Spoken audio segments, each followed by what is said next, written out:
Hello, good morning students. In continuation with our chapter, lesson number 10, Transport and Communication, we are going to talk about waterways. As we discussed previously that in waterways we have different modes of transport.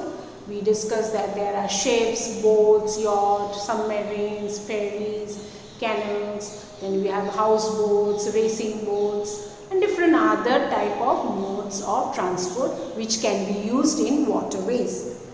Now coming to waterways, you understand that you need water. It can be a river, it can be a sea or an ocean which is used as the means of transporting people, goods from one place to another. Now children, it is considered that waterways is the cheapest means of transport. Now why? Can you tell me why it is the cheapest means of transport? Yes, you are correct. Because you don't need money to build roads as it is used for land transport.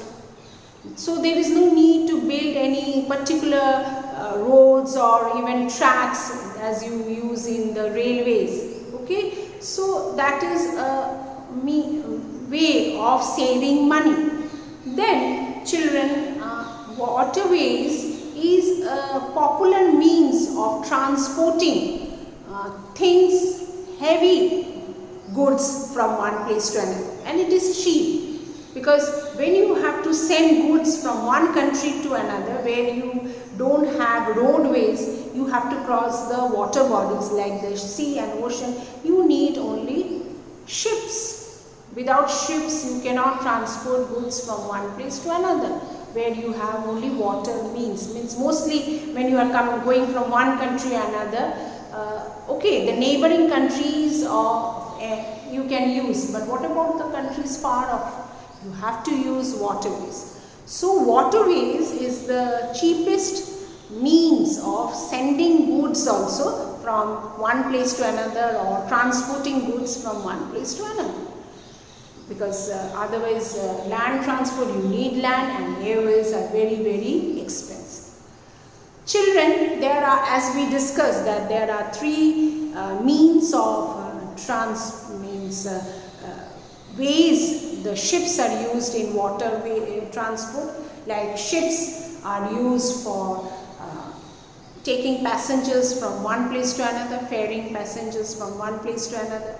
They are called passenger ships. Ships that are used for transporting the goods, they are called, they are the cargo ships, and ships that are used for transporting oil, petroleum especially, they are the oil tankers or oil tanker ships. Okay, so in this way you can see that not only goods, even the passengers also can go from one place to another in a ship.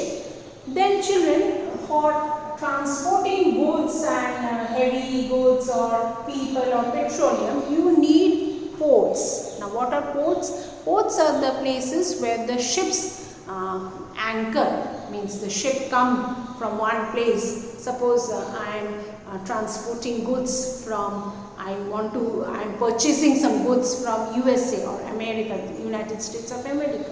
Now those goods are coming in a ship.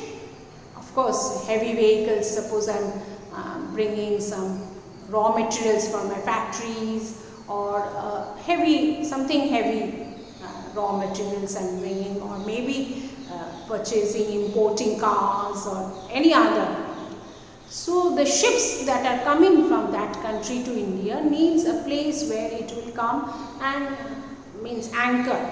Like you must have seen the other goods, like things like transport, like airways. You have the airports, and then the inland land vehicles, the land transport, they also need somewhere to park. So similarly, the ships need to anchor, and they are called ports. Ports are generally on the coastline. Okay, the coastline, and India has a long coastline, as you know, from Gujarat to Kerala in the western side, and in the eastern side you have from West Bengal to again Tamil Nadu.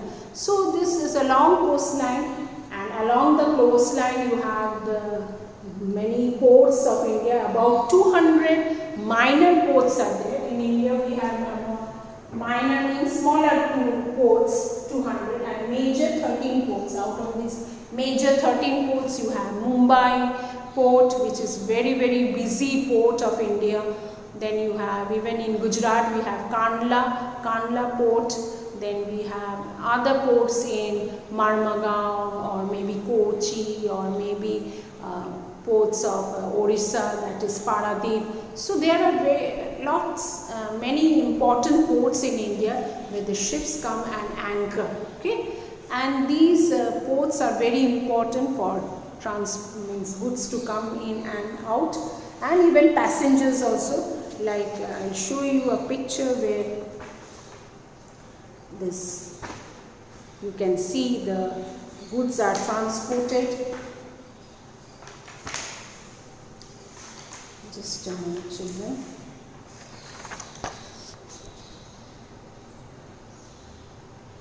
You can see the goods coming.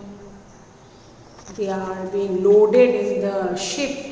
You can see those box of containers which are in the ship, and they are moving in the water. Okay, so this is your